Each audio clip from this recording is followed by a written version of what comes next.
Madame, Monsieur, bonsoir, merci de votre fidélité. À la une ce soir, la RDC gagne du financement en contrepartie de la préservation de ses forêts. Tout se joue en Écosse à la COP 26. Félix-Antoine Tshisekedi porte à Glasgow la voix de la République démocratique du Congo. Vous allez suivre le chef de l'État.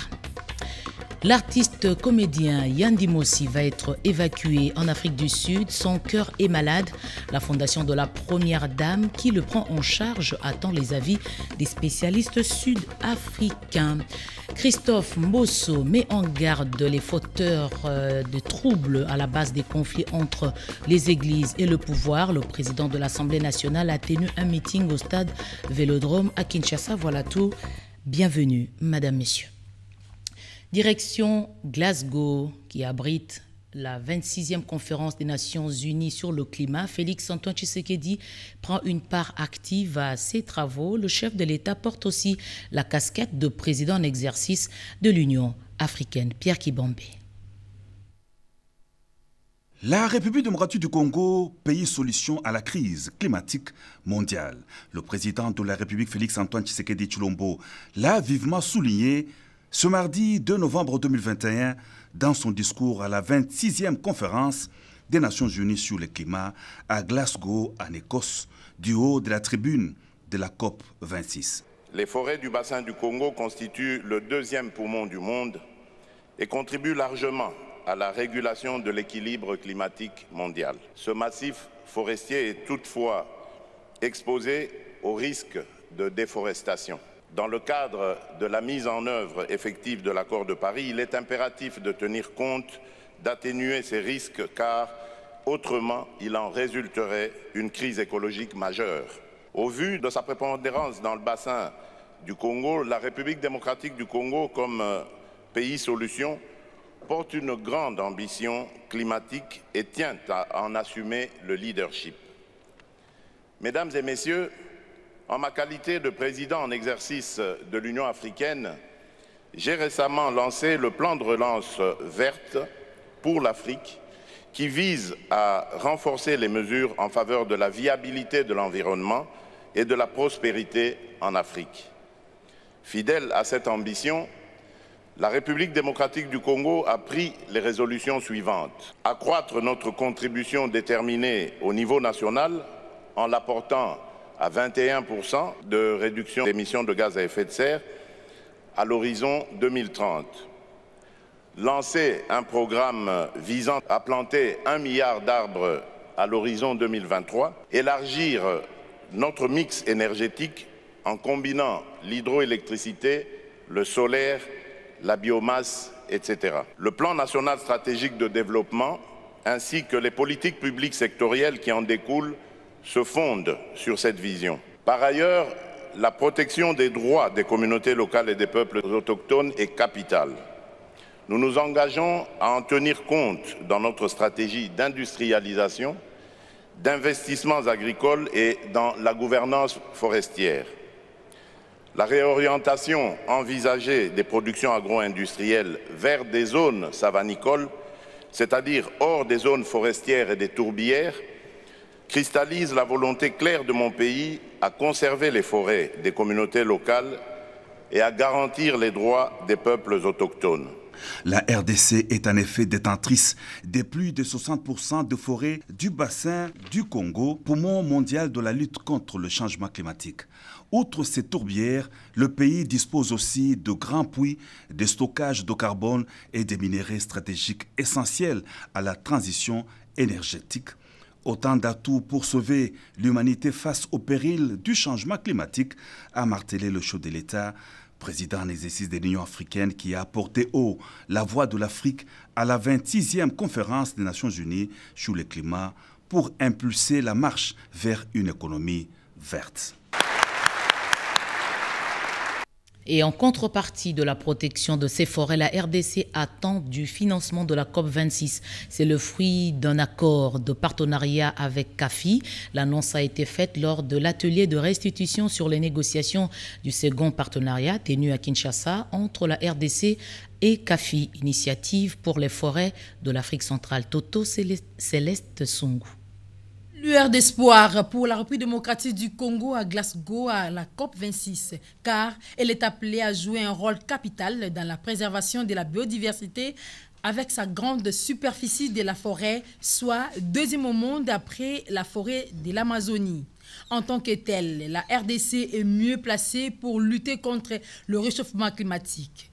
Une enveloppe de 500 millions de dollars américains sera ainsi décaissée au bénéfice de la RDC à la suite d'un accord de partenariat de 5 ans avec la RDC et l'initiative pour les forêts de l'Afrique centrale, CAFI. Selon l'expert en gestion des ressources naturelles, le conseiller technique Augustin Poy, cet accord entre les deux parties sera renouvelé pour 5 ans aux négociations du sommet et de la COP26 à Glasgow, en Écosse. Le président de la République démocratique du Congo, Félix-Antoine Tshisekedi Tshilombo, porteur du projet de la lettre d'intention, procédera ainsi à la signature avec la CAFI. Les principaux objectifs de ces contrats de financement sont ceux de relever les défis majeurs de la réduction de la pauvreté, de la gestion durable des forêts, de la préservation de la biodiversité et du climat. Cette restitution est des experts de ministères sectoriels, dont des finances, des affaires foncières, des hydrocarbures, des mines, de l'environnement et de la société civile. La ville de Kisangani, bientôt complètement électrifiée, après conditionnement, les équipements défectueux de la centrale hydroélectrique de la Chopo ont été ramenés sur place. Confirmation avec le ministre des Ressources hydrauliques dans ce reportage d'Oscar Mbalkaïj. La question à bras-le-corps. Le ministre des Ressources hydrauliques et électricité, Olivier Mouenzemoukaleng, s'est investi dans la réhabilitation de la centrale hydroélectrique de la Chopo. Donc il y a des choses qui sont faites. Pour la Chopo particulièrement, ce que nous avons prévu de faire, c'est aussi d'électrifier, de donner l'éclairage public à Kisangani.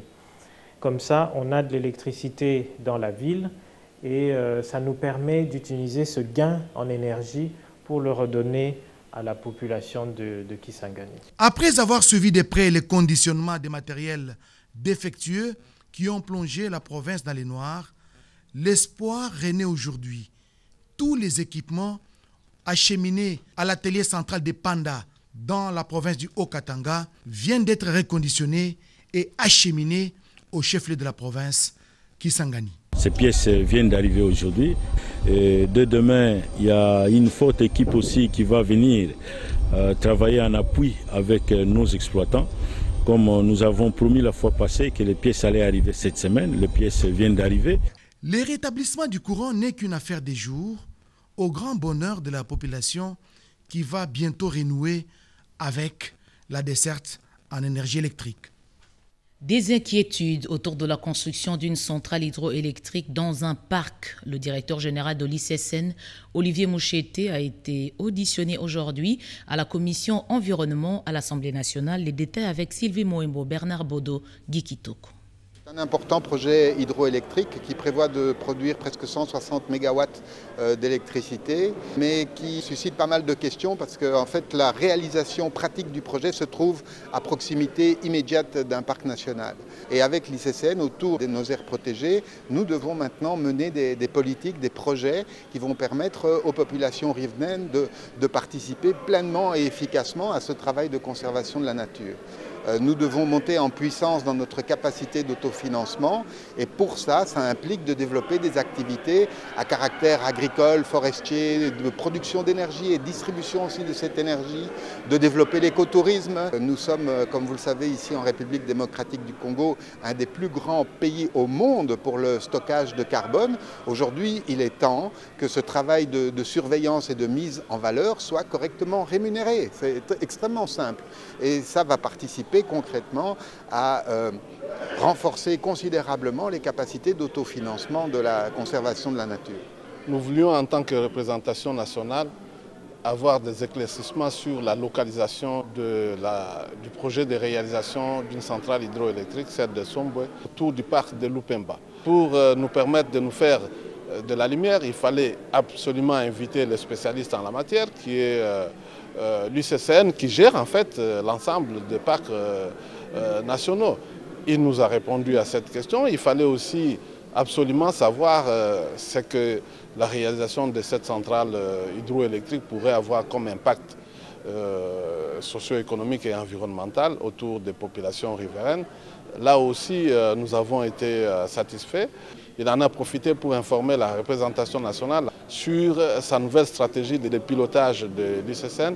Nous avons apprécié l'expertise avec laquelle il conduit l'actuelle gestion et nous espérons que nous aurons des résultats beaucoup plus meilleurs que par le passé. Christophe Mbosso en meeting au stade Vélodrome devant une foule chauffée à blanc. Le président de l'Assemblée nationale dénonce les tireurs des ficelles au cœur des conflits entre l'Église et le pouvoir. C'est une démonstration de force à l'allure d'une campagne électorale. Kinshasa, la capitale, a dit oui au leadership éclairé de celui qui est devenu depuis un temps le porte-étendard des aspirations du peuple congolais. Christophe Mbosso Kodiapwanga, autorité morale de la Convention pour la République et la démocratie, ratisse large et porte désormais avec son parti la candidature de Félix-Antoine Tshisekedi Tshilombo pour 2023. Vélodrome, ce stade mythique de Kitambo a refoulé du monde. Tous venus des quatre coins de la capitale, comme à l'étape de Tchangou, la population est restée suspendue aux lèvres du speaker de la Chambre basse du Parlement pour prendre la hauteur l'évolution politique en République démocratique du Congo. Le président de la République représente les 120 millions de Congolais. Lelo Motoazaliwana Félix-Antoine Tshisekedi Tshilombo. Aujourd'hui, la personne qui est à la tête de la RDC, c'est Félix-Antoine Tshisekedi Tshilombo. Badongola miso, o balingi kotia ba conflit entre église na pouvoir. Aux ennemis de la République qui veulent mettre des conflits entre l'Église et les animateurs de la République, il faut arrêter. Le principe de séparation y a pouvoir. Wivine Moleka salue la sagesse de Christophe Mbosso Kodiapwanga. Meeting rempli de sagesse, rempli d'un message de paix, de démocratie et de cohésion. Nous avions eu dans ce pays des pillages, des rébellions, mais maintenant c'est assez. L'autorité morale du CRD, Christophe Mbosso Kodiapwanga, a appelé ses militants à soutenir les différents candidats des CRD qui seront présentés le moment venu par l'Union sacrée pour la République.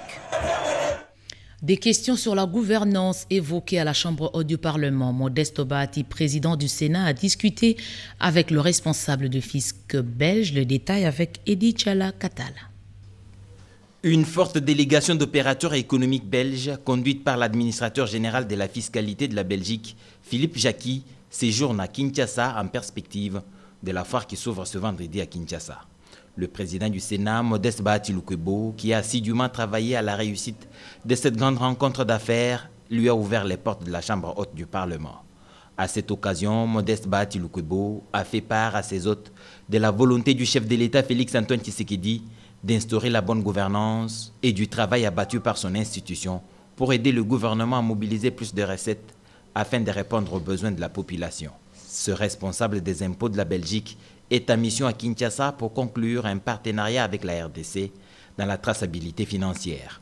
Le président du Sénat a également échangé avec la journaliste internationale belge Colette Brackman, avec qui il a parlé du réchauffement des relations entre la Belgique et la RDC. Une initiative qu'elle salue et pense que l'heure est venue pour les investissements belges en RDC. C'est très dommage que les entreprises belges aillent partout dans le monde et ne viennent pas au Congo. Elles ont invoqué pendant quelques années l'instabilité, les problèmes institutionnels, mais maintenant ces excuses-là n'ont plus de valeur. Il y a une stabilité.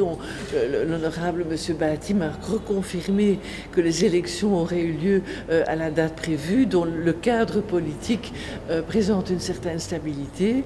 Et donc maintenant, les entreprises belges auraient vraiment intérêt pour elles-mêmes et pour leurs actionnaires à revenir au Congo et à travailler. Et je crois qu'elles seraient bien accueillies aussi par les Congolais eux-mêmes. La foire qui s'ouvre ce vendredi à Kinshasa sera un cadre d'échange pour parler des opportunités d'investir en République démocratique du Congo. De la reconnaissance pour nos anciens combattants et ayant combattu aux côtés de l'armée belge à la Première et à la Deuxième Guerre mondiale, une délégation parlementaire belge en mission a fleuri le monument des anciens combattants à Kinshasa. Au cours d'un échange avec le ministre de la Défense nationale, la relance de la coopération militaire entre Kinshasa et Bruxelles était au centre. Georges Frédéric Dibou. Réchauffement de la coopération militaire entre le Royaume de Belgique et la RDC examiné au ministère de la Défense. Le patron de l'outil des défenses, Gilbert Kabonda Kourenga, accompagné la vice-ministre Séraphine Kiloubou, s'est entretenu avec la délégation des parlementaires belges conduite par le ministre d'État, député fédéral et vice-président de la Chambre de représentants du Royaume de Belgique, André Flao, sur le réchauffement de la coopération militaire entre le Royaume de Belgique et la RDC. L'ancien ministre de la Défense belge et député fédéral André Flao et sa délégation ont au cours de ces échanges réaffirmé leur volonté de continuer de travailler ensemble en vue de redynamiser les relations qui existent dans le domaine militaire entre les deux pays frères. Le numéro 1 de la Défense, Gilbert Kabonda, a pour sa part salué cette volonté commune pour la relance de la coopération militaire dans les domaines notamment de la formation, de la santé, de l'équipement et les renseignements militaires. Il s'y est de signaler qu'en son temps, la Belgique avait contribué à la formation de la première brigade d'intervention au centre commando de Kindu. À l'issue de cette rencontre, la délégation a aussitôt déposé une gerbe de fleurs au mémorial des anciens combattants au rond-point Force publique. Nous sommes là dans la commune de Kasavubu. À travers ce geste, ils ont manifesté leur gratitude aux anciens combattants congolais pour leur bravoure d'avoir combattu aux côtés de l'armée belge pendant la Première et Deuxième Guerre mondiale. Autre chose, les exactions contre les femmes en Ituri et au Nord Kivu. Les femmes leaders sont allées sensibiliser le Premier ministre. Jean-Michel Samaloukonde a également été briefé sur les conditions des enfants dans la région. Pati Tondongo, Marcel Moubenga, bienvenue le Sala. Le Premier ministre Jean-Michel Samaloukonde Kyenge a reçu les doléances d'une délégation des femmes leaders du Nord Kivu et de l'Ituri, de provinces sous état de siège. L'insécurité qui sévit dans ces provinces, exposant ainsi les femmes et les enfants à toutes sortes de dangers, était au cœur de l'entretien entre les chefs de l'exécutif national et cette délégation conduite par Mme Patience Sinamouli, qui a plaidé pour la fin des exactions des femmes. Nous sommes venus pour présenter les différentes recommandations auprès du Premier ministre. C'est par rapport à tout ce qui se vit à l'Est. Les conditions sont devenues très difficiles. Là, nous nous sommes dit que nous devons venir auprès de l'autorité pour afin qu'il revoie encore d'autres stratégies sur le terrain. Nous sommes en train de remercier son Excellence de nous avoir accordé de son temps. Si nous croyons à travers ses paroles d'honneur qu'il va s'impliquer réellement dans tout ce que nous lui avons remis comme recommandation. La délégation des femmes leaders est sortie de la primature satisfaite de trouver une oreille attentive de la part du chef de l'exécutif national qui a promis de prendre en compte les recommandations formulées. Demain s'ouvre à Kinshasa le dialogue politique sur la gratuité de l'enseignement de base. Ces travaux vont réunir les députés et les sénateurs, membres des commissions économiques, financières et socioculturelles, dans le but de susciter l'appropriation par les députés et les sénateurs des enjeux et défis liés à la politique de la gratuité de l'enseignement de base.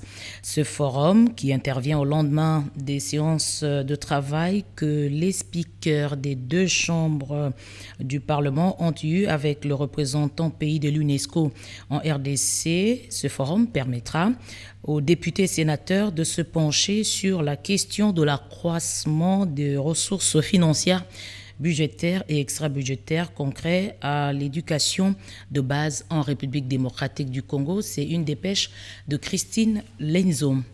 Pull-Up Business Women, cette structure de la Commission nationale des femmes entrepreneurs de la FEC, accompagne les projets des femmes afin de participer à la formation d'un écosystème entrepreneurial propre à l'éclosion d'entreprises pérennes.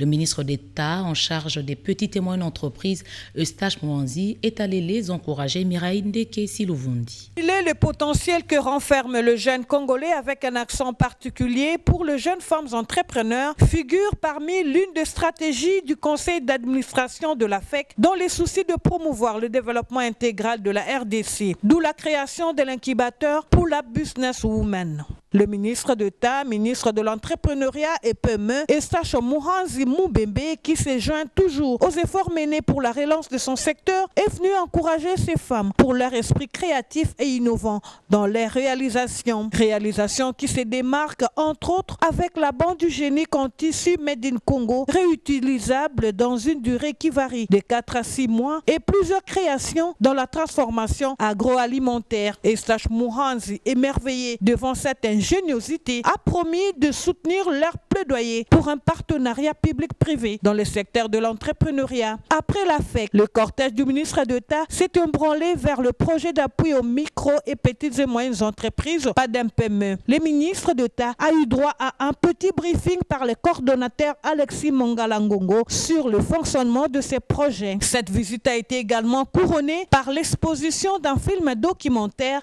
sur l'activité phare du PADEM-PME, l'ECOPA. Le ministre Eustache Mohanzi Mumbembe a émis le vœu de s'impliquer pour l'extension du projet à travers d'autres villes. Le gouvernement a fait un plaidoyer nécessaire pour qu'après ces projets pilotes, le projet soit étendu à d'autres villes. J'ai fait un plaidoyer pour que le portefeuille du projet soit amélioré dans la mesure du possible. Il y a lieu de signaler que cette visite du ministre coïncide avec le démarrage de la formation de femmes micro-entrepreneurs à initiative personnelle avec pour objectif capaciter les femmes à développer leur business.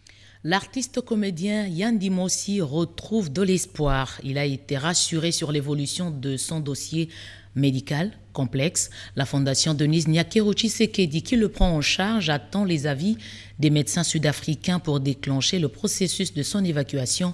Edi Tchala, Naishaki Alamouila. Mungenzi Kangai Noël, alias Yann Dimossi, cet artiste congolais de comédie populaire, est malade. Il a perdu beaucoup de poids. Et pourtant, il est pris en charge par un cardiologue à charge de l'assurance acquise pour les artistes par la fondation Denise Nyakero Tshisekedi.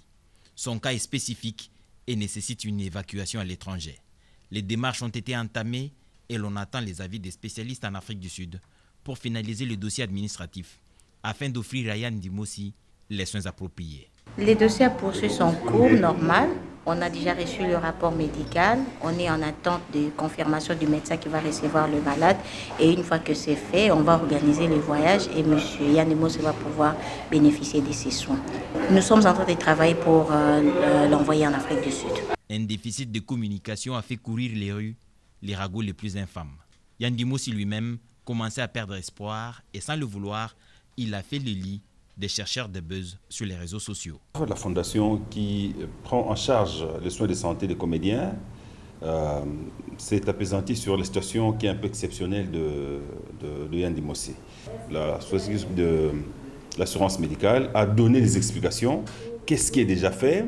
Qu'est-ce qui reste à faire pour que les soins de santé dont il doit bénéficier soient donnés en lieu et en temps voulu?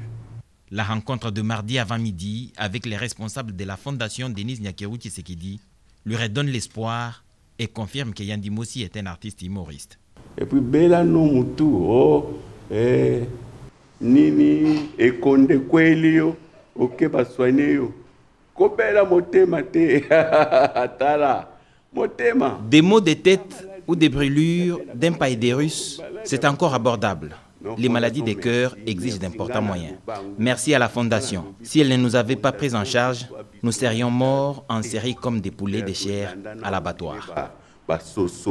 La prise en charge de cet artiste urge et l'assureur est bien sûr son chemin du devoir. Prompte guérison à Yann Dimossi.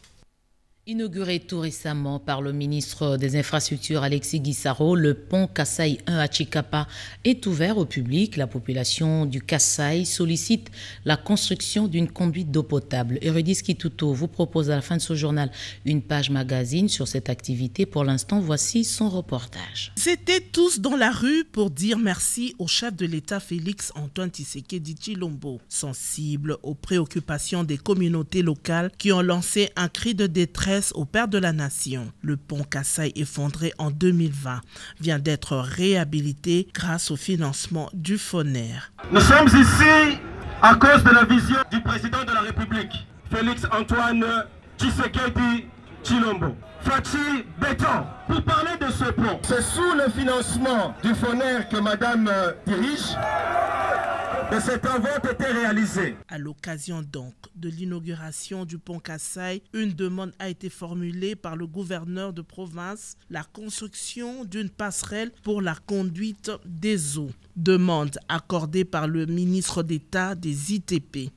De moi, madame la responsable du FONER, de la même elle a pu financer la réhabilitation de ce pont.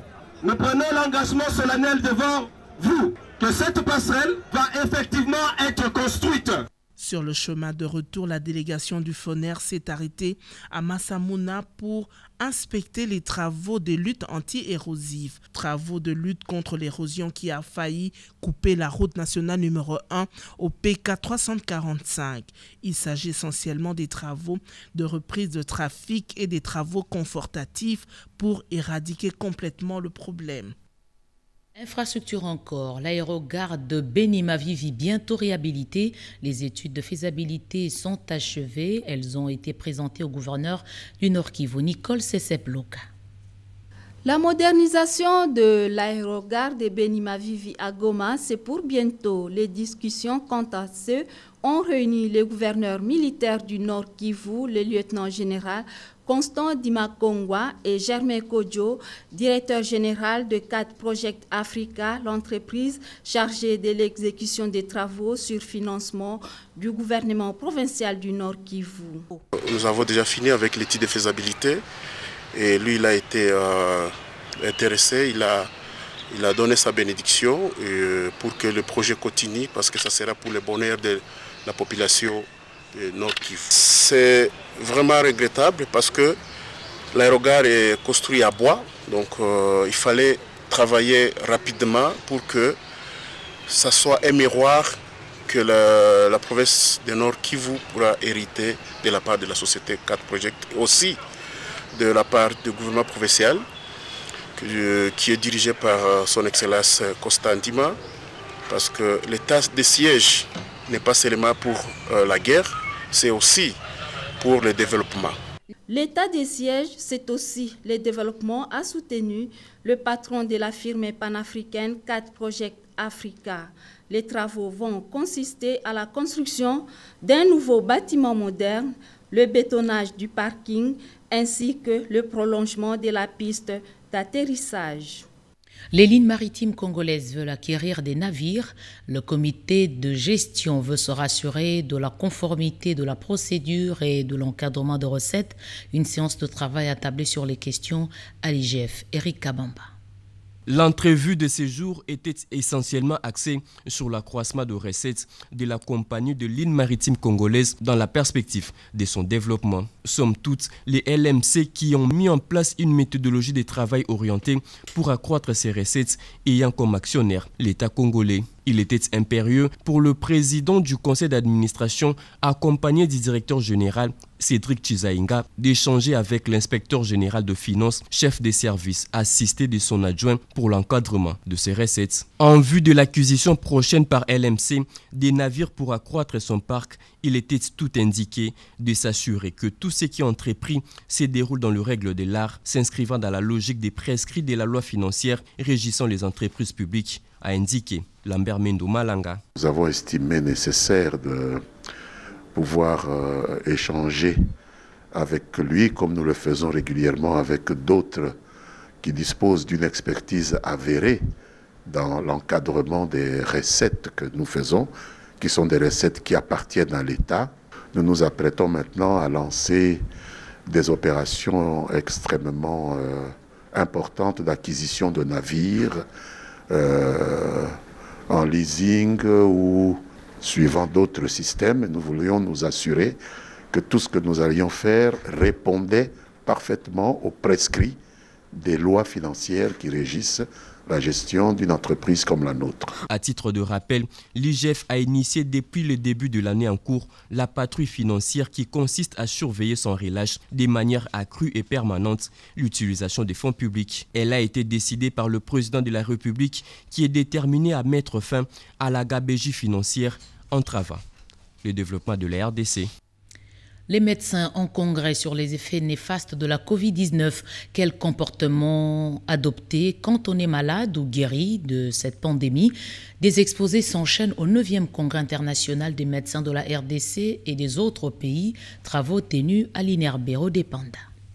La pandémie dévastatrice de la Covid-19 a pris au dépourvu le monde scientifique, le praticien de la santé et les dirigeants politiques.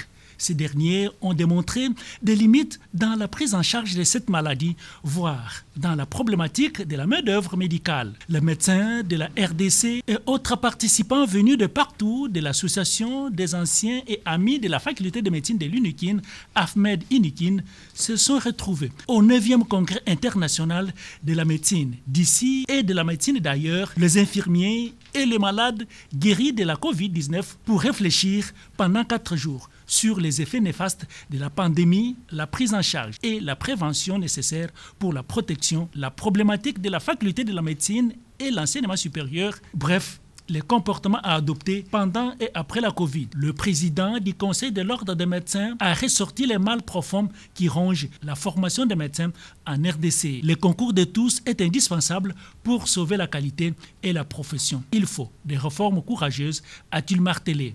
Le ministre de la Santé publique a rassuré l'opinion sur les efforts du gouvernement dans la lutte contre cette maladie. Des recommandations sur des stratégies et solutions sont attendues à l'issue de ces 4 jours des assises. On termine par ce démenti sur les rumeurs qui circulent sur les réseaux sociaux faisant état de l'interdiction imposée aux entreprises de télécommunications de vendre les forfaits Internet, SMS et appels. Le ministre de Poste, Téléphone et Nouvelles Technologies s'est exprimé dans un communiqué exploité par Nono Hélène Mansekou. Rien de vrai si ce n'est un fake news, fruit d'une intention d'induire l'opinion en erreur. Il se propage sur la toile une fausse nouvelle sur une prétendue interdiction faite par les ministères des Postes, Télécommunications et Nouvelles Technologies de l'Information et de la Communication aux opérateurs de téléphonie mobile de vendre des forfaits aux utilisateurs à cause, selon toujours ces fausses rumeurs, de la paralysie du paiement des RAM. Le ministre des Pétentique, Augustin Kibasa Maliba, porte un démenti formel sur cette fausse information qui circule sur la toile. Des folles rumeurs pour porter gratuitement atteinte à une opération dont le mode opératoire est connu, en vue tout simplement de créer une confusion dans l'opinion. Ceci dit, le ministre des Pétentique rassure les abonnés que rien de tel ne sera fait et que les auteurs de cette infox s'exposent aux sanctions judiciaires. Et voilà, des rendez-vous après ce journal. Une page magazine revient sur les travaux d'Indaba Mining RDC, les travaux qui se sont tenus à Kinshasa la semaine dernière. Des interventions robustes ont donné de la valeur à la matière sur les minerais de la RDC, bref, les ressources minières. Une page magazine à suivre ce soir sur la RDC. Également, à la fin de ce journal, un plateau spécial sur le discours du chef de l'État, Félix-Antoine Tshisekedi Tshilombo, sur son discours tenu à la COP26 à Glasgow. Blaise Boko Kiasanza reçoit les spécialistes en environnement pour décrypter le discours du chef de l'État congolais qui a parlé de la RDC, bien entendu, comme pays solution au réchauffement climatique, aujourd'hui au centre des préoccupations de toute l'humanité. C'est la fin de ce journal. Je vous retrouve demain à 20h. Le journal, c'est à 23h avec Getty Omatuku.